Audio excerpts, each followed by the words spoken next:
और यही वजह है कि भारत से विरोध के बीच इस तरह की खबरें भी अब सामने आ रही हैं, जहां मुइज़ू के खिलाफ इम्पीचमेंट लाने की मंजूरी दे दी गई है। हम तो जज्बे वाली कौम है, हमारे पास आप सरकार का कलमा है, हम अपने कलमे के साथ चलें, अपने महबूब सल्लल्लाहु अलैहि वसल्लम के जो उनसे वो हमें बता गए काम। भाई ना इन्होंने कोई टैंक बनाना है, ना इन्होंने सुई ईजाद करनी है, ना इन्होंने कोई मोबाइल फोन है, कोई टेक्नोलॉजी ईजाद करनी है, इन्होंने दाढ़ियां उगानी है और ये लगन बताना हाँ हमारा मजा बड़ा अच्छा है। ये सारी की सारी जो मालदीव्स का मसला है ना, ये सारे का सारा है या प्रो चाइना एंटी इंडिया। वो बड़े बड़े बम फेंकेंगे, हम आगे से क्या करेंगे? इन्हें तगड़ी, मैं कह रहा हूँ उससे ज्यादा तगड़ी है ला इलाहा इल्लल्लाह मोहम्मद रसूलुल्लाह। आप पत्थर भी फेंक दें तो वो भी चल जाएगा। तुम्हें क्या कीड़ा काटता है, ये क्या पागलपन है तुम्हारे अंदर जो अपने तक कंटेन रह ही नहीं सकता। तो इस पर काफी बवाल हुआ, मालदीव की संसद में जबरदस्त मारपीट हुआ, हंगामा हुआ, सबने वो तस्वीरें देखी और वोटिंग से ठीक पहले एमडीपी यानी कि जो मुख्य ऑपोजिशन में पार्टी है, जिसके पास बड़ी संख्या में सांसद मौजूद हैं,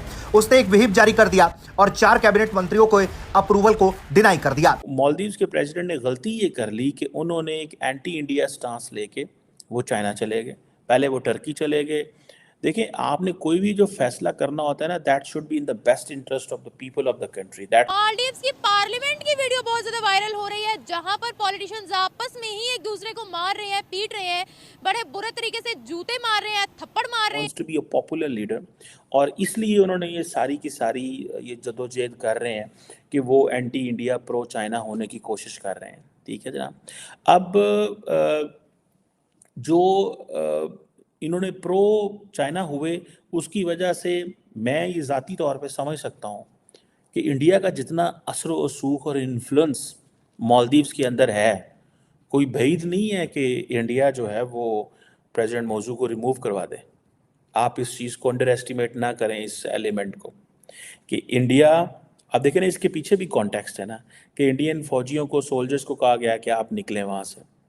अच्छा, अगर वो सोल्जर्स वहाँ से निकलते हैं, जो उन्होंने डेडलाइन मार्च की आई थिंक दी हुई है, तो अब आप इमेजिन करें कि एक तो उन्होंने बड़ा स्टेप लिया, और वो स्टेप कब लिया? जब प्रेसिडेंट मौजू वापस आए, और वापस आते ही जो प्रेसिडेंट का I think chief of staff था, उसने प्रेस कॉन्फ्रेंस की, और प्रेस कॉन्फ्रेंस करके उसने ये ऐलान कर दिया जी कि हमने उनको कह दिया है, और इंडियन फॉरेन एम्बेसडर को बुलाया उधर फॉरेन ऑफिस में, और उनको बता दिया गया जी कि आप अपने फ़ौजियों को और जो उनके मिलिट्री के लोग थे उनको भी बता दिया कि आप यहाँ से चले जाएं।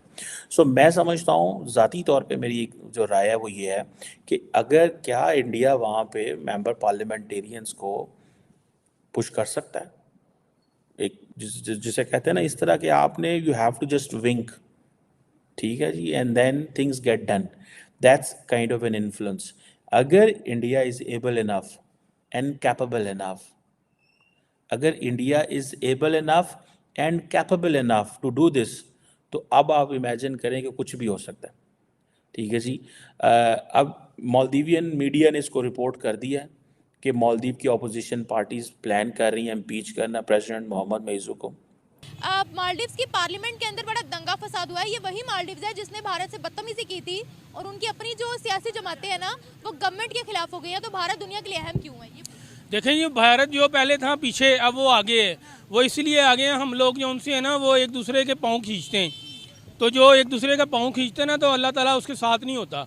एक दूसरे का साथ देना चाहिए, और हमारे मुल्क का होना चाहिए। वो इंडिया जो सा था, वो किसी टाइम पे पीछे था, वो इसलिए आगे इसलिए वो है, वो सारे एका करके खड़े हुए। जंगों पर ही क्यों तुले हुए हैं भाई? इकोनॉमी पे कौन सोचेगा? हर दूसरे बंदे की जुबान पे हम एटॉमिक है, हमारे पास एटॉमिक है, हाँ तो हम बम फेंकेंगे। भाई इकोनॉमी के बारे में तो सोच लो। देखिए, आप ही बम फेंकेंगे, वो फेंकने के लिए जिगरा होना चाहिए ना। आप ही बात तो दरअसल ये है ना, हमारे लोग, मैंने इतनी बड़ी आपको बात कर दी, वो कहते हैं टेबल पे बैठे हैं, खाना मत लाएं, पौंड लाएं, डॉलर लाएं, यूरो लाएं, हमें बताएं हमने कौन सी चीज़ उठानी है। आप जाने, आपका काम जाने, हमने तो सिर्फ पाकिस्तानी अवाम को गुमराह करना है, और हम उस जाल में आ जाते हैं। ये अंकल उन्हों की चिट्टी दाढ़ी निकली, कितने बड़े बाल हैं, मेरे भी चिट्टे बाल निकले। तो हम लोग जो उनसे ना, आप ही वो बेईमान है। ये आपकी मेहरबानी जो हम अपने कमरे में छोटे से बैठे होते हैं, आप लोग हमें हर चीज़ दिखाते हैं। अब ये सियासतदान की बात आप कर रहे हैं, हम उनकी बात नहीं कर रहे, ये मुल्क की बात कर रहे हैं। ये मैं तो नहीं मुल्क दूसरा बना सकता, या मैं मुल्क को ठीक नहीं कर सकता। ये सियासतदान है जो उनसे दूसरे मुल्कों में जाते हैं, चीन जाते हैं, उनके गीत गाते हैं। जब चीन साहब इधर आते हैं चीन, तो इश्तिहार लग जाते हैं, पोस्टर लग जाते हैं, ये कौन है जी, ये चीन साहब आ रहे हैं। आप इनको क्यों दावत देते हैं? अभी सऊदी अरब में वो हमारा मुसलमान मुल्क पे हमला हो रहा है, मुसलमान सऊदी पे कब हमला हो रहा है? फ़लस्तीन पे हमला हो रहा है, वो जो सा मुल्क कर रहा है उसके ऊपर, वो मैंने अभी आपके मीडिया पे देखा है, वो सऊदी अरब में वो बंदे को बुलाया है और सऊदी अरब का जो सा वज़ीर है ना, उसने अपने टेबल पे उसको बैठाया है और हंस रहा है। अगर मैं उसकी जगह पे होता है, मैं कसम खुदा की उसको कहता है इसको मेरे मुल्क में ना लाना, ये मेरे मुसलमान छोटे छोटे बच्चे मुसलमान मेरी बहनें भाई शहीद कर रहे हैं। फोन है आपके पास? जी टेलीफोन नंबर है मेरे पास। टच फोन है आपके नहीं टच नहीं है, लोकल है, टच भी ले लेंगे जब फोन है ना? बनूंगा मैं। बाइक है? जी जी बाइक भी है, शुक्र अल्लाह का। टेक्नोलॉजी किसकी है? देखिए ये हमें इससे कुछ लेना देना, ये इससे कुछ लेना देना, डबल स्टैंडर्ड्स नहीं चलेगा। मैंने अपनी जेब से लेनी है, जो चीज भी लेनी है। बनाई किसने है? जी बनाई किसने है? प्रमोशन किसकी कर रहे हैं? पैसे किसको जा रहे हैं? अब ये बनाई उन्होंने है, घर में टीवी है? टीवी भी है, अपने सारा पैसों कुछ से कह रहे लेना हैं, है। फिर अपनी मेहनत से लेना है। ये देखे छाले पड़े, कोई हुक्मरान दिखा दे माँ का लाल उसके छाले पड़े हो, मैंने मेहनत करनी है, अपने घर में बच्चे के लिए दूध लेके जाना है। हम तो जज्बे वाली कौम है, हमारे पास आप सरकार का कलमा है, हम अपने कलमे के साथ चलें, अपने महबूब सल्लल्लाहु अलैहि वसल्लम के जो उनसे वो हमें बता गए काम, हम उसके तरीके से चलें, ये हमारा। आपकी बात बिल्कुल ठीक है, उनके तरीके के मुताबिक तो चलना है, साथ ही साथ हमने अगर बचना है तो हमारे पास लेटेस्ट टेक्नोलॉजी भी होनी चाहिए ना। वो बड़े बड़े बम फेंकेंगे, हम आगे से क्या करेंगे? देखिए ये वो बड़े बड़े बम फेंकेंगे, हमारा भी फर्ज बनता है ना, जो म्यूजियम में रखे हुए हैं उनको भी भाई चला के दिखाएं ना। अब ये अंकल जी उन दूसरे मुल्कों की तारीफें कर रहे हैं ना। अच्छा तारीफ नहीं, सच बोल रहे हैं। सच बोल रहे हैं ना, इनका काम ये बनता था ना, कोई हमारे हुक्मरान कहते हैं, हम भी उनके लिए सच बोलते हैं ना।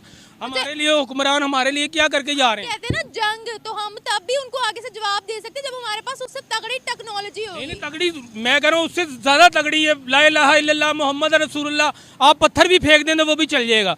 आप नियत तो बनाए खुदा के बंदो, आप बेईमान हुए हुए। जज्बा फलस्तीन के मामले में कहाँ गया? हम तो बड़ा कहते हैं फलस्तीन के मैं साथ। हूँ, मुझे आप एटम बम बांध दें, मैं चले जाता हूँ उधर। मैं ये भैया ऐसा तोड़फोड़ करने लगते हैं कि आपने कहा राम को मानते हैं, जो कृष्ण को मानेंगे। अगर जो कृष्ण को मानते हैं तो भगवान कृष्ण ने गीता में कहा शस्त्रधारियों में मैं राम हूं।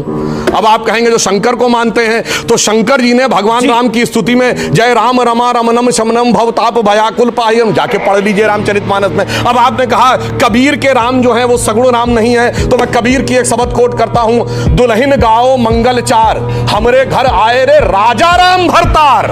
राजा राम भरतार राजा राम है। और सुनिए, और कबीर की दूसरी शब्द कोट करता हूं, एक लख पूत सवा लख नाती, ता रावण घर दिया न बाती। रावण भी है, राजा राम भी है, मगर क्या बताएं, वो जानते क्या करना है? 20% अपना है, 80 में टुकड़े करना है। तो वो टुकड़े करने के लिए वो पीस करके अलग करना चाहते हैं, वो टुकड़े करना चाहते हैं। उत्तर दक्षिण में टुकड़े करना है, तमिल हिंदी में टुकड़े करना है, अगड़े पिछड़े में टुकड़े करना है, भगवानों में भी टुकड़े करना है।